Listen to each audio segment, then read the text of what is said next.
नमस्कार, मैं हूं सोनू चौहान और आप देख रहे हैं IIMT न्यूज़। हम बात कर रहे हैं उस शख्स के बारे में जो सोशल मीडिया पे एक सेलिब्रिटी से ज़्यादा फॉलोवर रखते हैं। जब विदेश दौरे पे जाते हैं तो विदेश में उनके नाम की जय जयकार हो जाती है। हाँ, हम बात कर रहे हैं भारत देश के यशस्वी प्रधानमंत्री नरेंद्र मोदी के बारे में। 17 सितंबर यानी आज उनका जन्मदिन है। तो मेरे आसपास कुछ युवा मौजूद हैं, आइए जानते हैं उनके विचार कि वे नरेंद्र मोदी को लेकर क्या सोचते हैं। का नाम? मेरा नाम अनुराग पुंडीर है और आज भारत देश के यशस्वी प्रधानमंत्री श्री नरेंद्र मोदी जी का जन्मदिन है। सबसे पहले तो उन्हें जन्मदिन की हार्दिक शुभकामनाएं। देखिए, मोदी जी का जो है जन्म बहुत गरीब परिवार में हुआ और उनका संघर्षमय जीवन भी रहा, क्योंकि प्रधानमंत्री जी ने जब अपनी पढ़ाई की शुरुआत करी तो बहुत ही नीचे लेवल से करी। उसके बाद में उन्होंने पिताजी के साथ में रेलवे स्टेशन पर चाय बेचने से शुरुआत करी और भारत देश के प्रधानमंत्री होने तक उन्हें कई चुनौतियों का सामना करना पड़ा और बहुत ही राजनीति में उपस्थित रहना। दूसरा, भारत देश के प्रधानमंत्री नरेंद्र मोदी जी का जन्मदिन है। सबसे पहले मैं उन्हें बधाई दूंगा, मंगल कामनाएं दूंगा, क्योंकि वह भारत देश के ऐसे प्रधानमंत्री हैं जो युवाओं में सबसे ज़्यादा जोश भरकर लाते हैं। आज उनके माध्यम से भारत देश का हर एक नागरिक, जो सेना हमारी सीमा पर खड़ी हुई है, उसके मन में एक नई ज्योति जगी है, जो है उम्मीद की ज्योति। तो भारत देश के प्रधानमंत्री जी नरेंद्र मोदी जी, आपको जन्मदिन की बहुत बहुत शुभकामनाएं। बस यही युवाओं के जोश से लगता है कि वे मोदी जी को बहुत पसंद कर रहे हैं। तो आइए कुछ और युवाओं से उनके विचार जानते हैं। तो आप मोदी जी के बारे में क्या कहना चाहेंगे? जी, आपका नाम? जी, मेरा नाम रोहित गुप्ता है। बात आती है बीजेपी के यशस्वी नेता श्री नरेंद्र मोदी जी। देखिए, विचार सबके विभिन्न होते हैं। यहाँ पे अगर मैं अपने विचार प्रकट करूँ तो बीजेपी में, भारतीय जनता पार्टी में अगर मैंने दूसरा एक देश के लिए कर्तव्यनिष्ठ नेता देखा है तो वो मुझे अटल बिहारी वाजपेयी जी के बाद मोदी जी ही लगे हैं। जी, मैं ज़्यादा समय नहीं खींचूंगा। मैं एक वाक्यों के दौर पे आप सबको समझाना चाहूँगा कि आखिर उन्होंने मेरा टेंशन कैसे खींच लिया अपने देश के प्रति। जी, जी।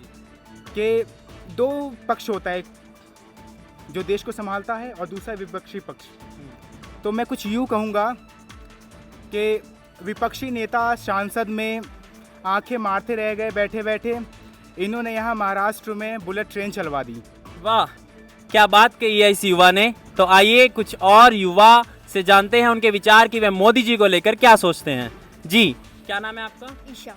जी, आप मोदी जी के बारे में क्या सोचती हैं? जैसा कि हम सभी जानते हैं कि वो हमारे भारत के नेता हैं और बखूबी उनने बहुत ही अच्छे से अपनी रिस्पॉन्सिबिलिटी इतना समझी है। उन्होंने हमेशा चाहा है कि भारत को सम्मान मिले और जो कि उन्होंने एक हद तक किया भी है पूरा। तो वो हमारे लिए तो मार्गदर्शक हैं, इसमें इतना ही कहना चाहते हैं। जी, तो जैसा कि मैंने बाकी युवाओं से सुना कि नरेंद्र मोदी जी ने सेना के लिए बहुत कुछ किया, हमारी भारतीय सेना के लिए, तो आपके इस बारे में क्या विचार हैं? अगर मोदी जी के बारे में बोलूं तो हमारे डिफेंस सिस्टम की अगर हम बात कर लें तो कभी हम कहा करते थे कि भारत शायद एक सुई भी बना पाए तो ये मुश्किल है, लेकिन आज हमने कई ऐसे रॉकेट बनाए जिसको लेकर के कल्पना करना भी शायद कभी मुश्किल था हमारे लिए। आज कई सारी ऐसी कंट्रीज़ हैं जो हमारे साथ डील कर रही हैं और अभी भी अगर मैं आपको बताऊं तो 25 से ज़्यादा कंट्रियां हमारे साथ अलग अलग हथियारों पर डील करने के लिए तैयार हैं। और इन हथियारों में अगली भी कई सारे ऐसी मिसाइलें हैं जिसकी रेंज भी अगर हम देखते हैं तो चाइना और अमेरिका की रेंज को ही पीछे छोड़ता है। जैसे कि सुदर्शन आपने बिल्कुल बहुत अच्छा उदाहरण दिया। इसके साथ ही अगर सैन्य परिवर्तन की बात करूं तो 2014 से पहले हमारी सैन्य शक्ति दुनिया के अंदर शायद ही कहीं गिनी जाती थी। टॉप 10 में भी कभी हम बाहर थे 2014 से पहले, जहां पर हमारा 11वां स्थान आता था और आज हम दुनिया की चौथी सबसे ताकतवर सेना बन चुके हैं। अगर मोदी जी के नेतृत्व की बात करूं तो मोदी जी जिस भी देश में जाते हैं उनका डंका बजता है। पपुआ गिनी में गए तो वहां के राष्ट्रपति ने उनके पैर छू लिए। ऑस्ट्रेलिया में गए तो वहां के स्टेडियम से गूंज उठती है, मोदी इज़ द बॉस। और अगर G20 में जाते हैं तो वहां पर बेचैन दिखते हैं जो बाइडन, जहां पर वो हाथ मिलाने के लिए मोदी के पास चल कर आते हैं। ये गूंज है सिर्फ मोदी की नहीं, 140 करोड़ जनता की। जी, धन्यवाद। तो देखा आप लोगों ने कि किस तरह युवा जोश से भरे हुए मोदी जी के बारे में कुछ ना कुछ बोल रहे हैं। जी, आपका नाम? मेरा नाम सताक्षी यादव है। सबसे पहले मैं नरेंद्र मोदी जी को जन्मदिन की हार्दिक शुभकामनाएं दूंगी और उनके अच्छे स्वास्थ्य की कामना करूंगी। जिस तरह उन्होंने अभी तक हमारे देश को इतने ऊंचे मुकाम पे पहुंचाया है, उसी तरह वो हमारे देश का नाम और ऊंचा ले जाएं और ऐसे अच्छे मुकाम पे ले जाएं। और ये पहले हमारे ऐसे प्रधानमंत्री हैं जिनसे आम जनता इमोशनली कनेक्ट कर पाई है।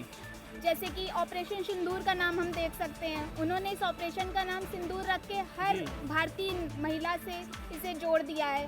हर उस महिला का जिसके साथ बुरा हुआ, उसने इस ऑपरेशन से अपने आप को कनेक्ट किया, फील किया। और इससे केवल वो लोग नहीं जिनके साथ हादसा हुआ, बल्कि वो लोग भी कनेक्ट हुए जो उस चीज़ को फील कर पा रहे हैं। हर जनता उस चीज़ से कनेक्ट हुई है जी। और विदेश में जाते हैं, जहाँ भी जाते हैं, उन्होंने हमारे इंडिया के नाम को इतना ऊंचा पहुँचा दिया है। आज कहीं भी जाते हैं तो इंडिया के साथ साथ मोदी जी का भी नाम उतना ही कनेक्ट होता है जिस तरह पहले कभी इंदिरा गांधी का हुआ करता था। जी, वापिस लौटेंगे आपके पास। जी, आप कुछ कह रहे थे। जी, कि भारत पाकिस्तान युद्ध में अभी जो है ऑपरेशन सिंदूर हुआ। ऑपरेशन सिंदूर जो है वो एक जवाबी कार्रवाई थी जी। और S-400 के माध्यम से प्रधानमंत्री मोदी जी ने एक बार उनकी सानिध्य में सेना ने मुंहतोड़ जवाब दिया है। और इस पर मैं हमेशा से यही कहता हूँ और आज भी कहूँगा कि हर बार प्रधानमंत्री मोदी जी ने घर में घुस के मारा है, कब्र तुम्हारी खोदी है, और दिल्ली की कुर्सी पर बैठा बाप तुम्हारा मोदी है।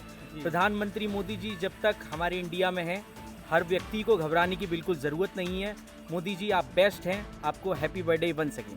ठीक है, धन्यवाद। तो देखते हैं बाकी और युवाओं से जानते हैं कि उनके क्या विचार है मोदी जी को लेकर। जी, आपका नाम? मेरा नाम रूसा जैदी है जी। और मैं सबसे पहले प्रधानमंत्री को उनके जन्मदिन की हार्दिक शुभकामनाएं दूंगी। जी।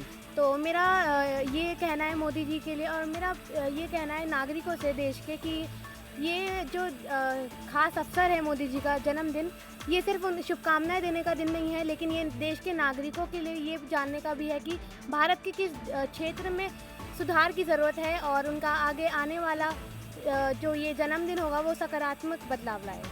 तो देखा आप लोगों ने कि किस तरह आज के युवाओं ने मोदी जी को दिया जन्मदिन का तोहफा और अपने विचार हम सबके आगे रखे। तो ऐसे ही डेली अपडेट्स के साथ जुड़े रहिए IIMT न्यूज़ के साथ। मैं सोनू चौहान, कैमरामैन अनुज के साथ।